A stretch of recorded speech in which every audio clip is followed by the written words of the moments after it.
Hello friends, in this video we are going to discuss about the current components of the BJT.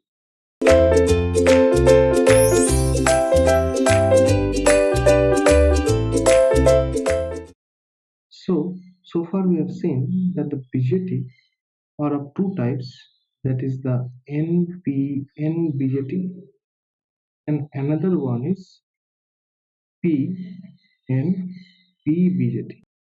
For the NPN BJT we have seen that it is originally a N plus plus P plus N BJT, and for PNP BJT the structure was P plus plus N plus P BJT. Now we want to see what will be the current components inside this BJT device. Generally, the BJT, that is the bipolar junction transistor, is normally used as an amplifier, and this amplifier region or the amplifier operation occurs when it cut start, and this amplifier operation happens only when the BJT works in the active region, and this active region happens when the JE junction, that is the emitter junction, will be forward bias and the collector junction will be reverse biased.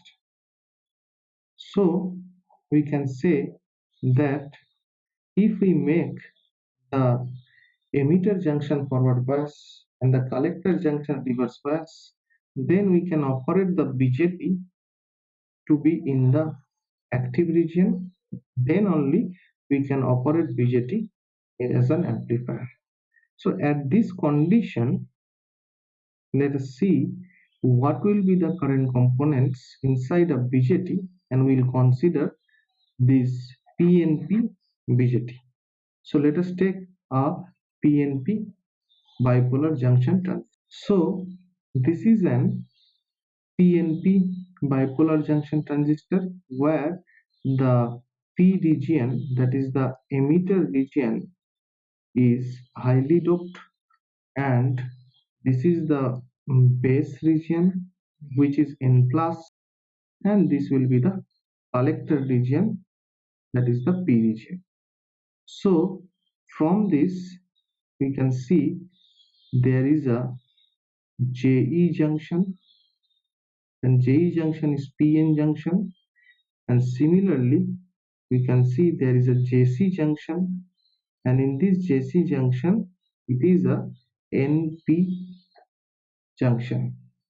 So this is my emitter terminal, this is my base terminal, and this is the collector terminal. Now since we need to make the JE junction forward bias, this junction forward bias, so we have to connect here positive polarity, because this is a emitter is of P type, so we have to make it positive, and the base region is N type, so we have to make it as negative. That means we have to connect the source like this, such that the positive terminal is connected to the emitter and the negative terminal is connected to the base. And we have connected this voltage source with the emitter, so let us call it as VEB, because emitter is at higher potential than the base. Similarly, to make the JC junction reverse bias, we have to connect collector with a negative potential, because collector is P type, and the base with a positive potential, because the base is a N type material. So this type of connection should be done to make the JC junction reverse bias, and let us call this at VBC voltage because base is at higher potential than the collector.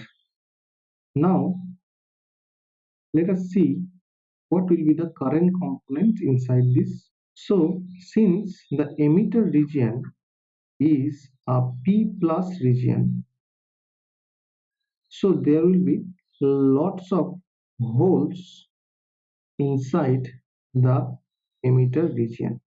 So these are the holes that are present, which are the majority carriers of the emitter. Similarly, in the base region, which is a N type, there must be the majority carrier electrons present, and the collector region is of P type, so there are very less amount of holes compared to the emitter region because it is lightly doped, and these holes are the majority carrier of the collector. Now we have given the JE junction forward bias by the VEB voltage. Since the JE junction is forward bias, that's why the depletion layer at the JE junction will be very much thin. So this is the depletion layer that will occur at the JE junction, and this is very thin because the JE junction is at forward bias, and we know that in the forward bias the depletion width of the junction will be thinner, and the JC junction is at reverse bias, so the depletion width of the JE junction will be thicker. So this is the depletion width that has occurred in the JC junction, and in this JC junction you can see that the depletion width is very thick because the JC junction is now in the reverse bias condition due to the applied base to collector voltage, and the base to collector voltage is reverse bias, so the depletion width here is very thick, and here the depletion width is very thin because the emitter junction is forward bias. So let us call the width of the depletion layer at the JE junction as WDE. WDE means the width of the depletion layer at the emitter junction, and the width of the depletion layer at the collector junction is WDC. Now we can see previously that the depletion layer was not present, that is thin depletion layer, but when we have applied the potential at the JE junction and the JC junction, previously we know that the metallurgical base width was looking like this. This was the metallurgical base width, and now the metallurgical base width has been reduced to this extent, that is, this is the effective base width. So WB dash is the effective base width of the transistors, and this has reduced because due to the depletion region has occurred at the JC and the JE junction. Now since we have applied the JE junction forward bias, that's why the majority carrier of the emitter, that's the holes, these holes will now move in this direction and they will cross the junction because the JE junction is forward biased and it is suitable for movement of the majority carriers.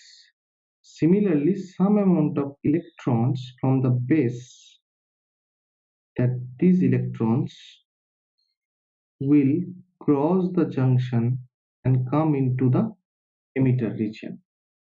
Because emitter region is forward bias, that is the JE junction is forward biased, and that's why the majority carriers of the both sides can cross the junction and they will constitute a current. So let us denote the current as, for these holes which are moving from the emitter region to the base region, it will produce a current inside the emitter, and let us denote this current as IPE. So IP is the current component due to the holes that are moving from the emitter region to the base region and producing a current inside the emitter. Similarly, the electrons which are moving from the base to emitter, they will produce a current in the opposite direction inside the emitter. So I am denoting it as INE, that is the current due to electrons in the emitter. So we have seen that these are the majority carrier currents which are moving in this direction. Now, when the electrons come into the base region, they have produced a current INE.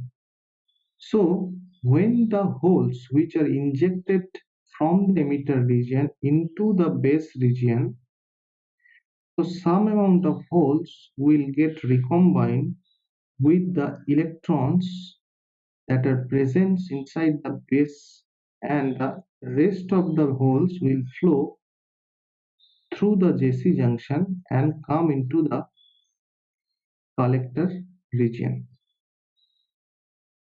And these electrons that have recombined with the holes that have come from the emitter, they will constitute a recombination current.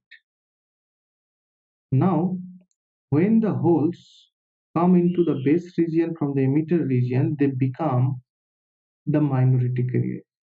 So here the holes are the minority carriers in the base, and the JC junction is reverse bias, so the minority carriers can cross this junction, so the holes will cross this junction and they will constitute a current inside the collector, that is IPC, that is the collector current component due to the hole. So this is the collector current component due to the hole, and the direction of the collector current due to the hole is IPC. Now, and in this direction, I can say some amount of current will flow, that is IPE minus I of PC. This is the current due to the recombination inside the base. So these are the current due to the majority carriers of the emitter.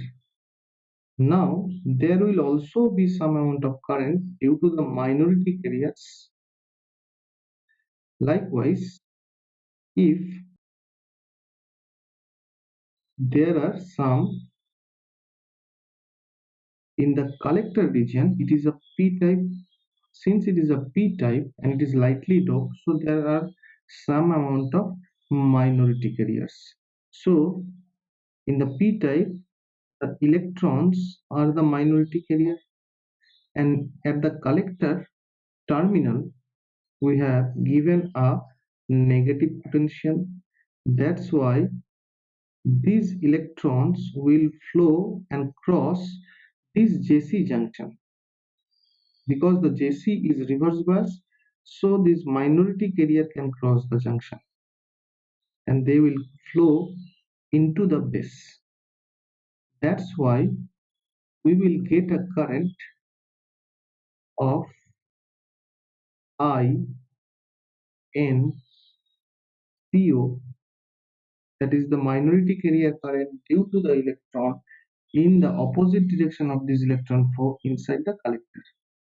Similarly, there will be some amount of minority carriers inside the base also, and in the base is a N plus material, so there will be some amount of holes present which are the minority carrier.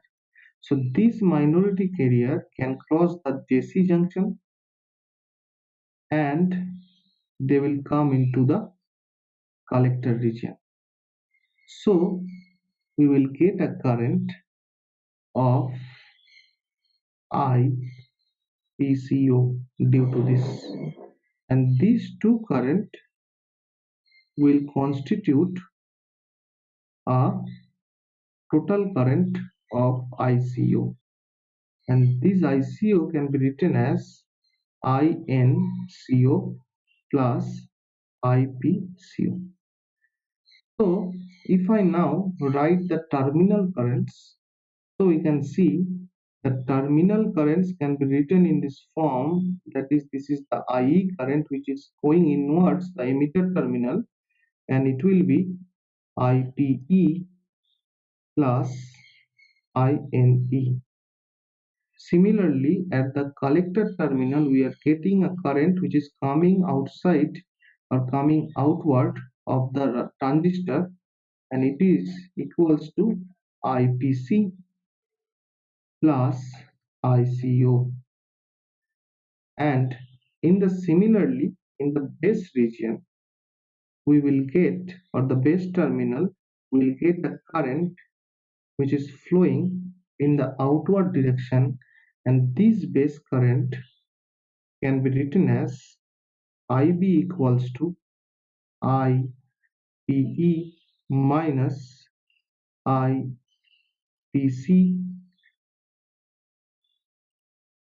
and some amount of current is flowing here, so that is minus IPCO minus INCO. So this is the total current component that are flowing inside this bipolar junction transistor.